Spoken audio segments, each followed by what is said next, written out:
আমাকে নির্জন বাসা রাখা হয়েছিল, কারো সঙ্গে কথা বলতে দেওয়া হয় নাই। প্রথম 3 বছর সম্পূর্ণভাবে 3টা বিল্ডিং খালি করে মাঝখানের বিল্ডিং রাখা হয়েছিল, যাতে কথা বলা দূরের কথা কোনো মানুষের চেহারাও দেখতে না পাই।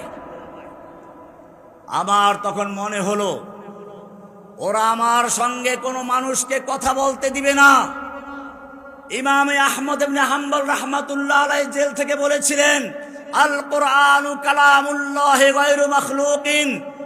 এই কথা মনে পড়ার সঙ্গে সঙ্গে আমি বুঝলাম, ওহো, আমি তো কথা বলার লোক পেয়ে গেছি, দুনিয়ার মানুষের সঙ্গে নয়, আল্লাহর কালাম পড়লে সরাসরি আল্লাহর সঙ্গে কথা বলা হয়। আমি আল্লাহর কোরআন পড়তে শুরু করেছি।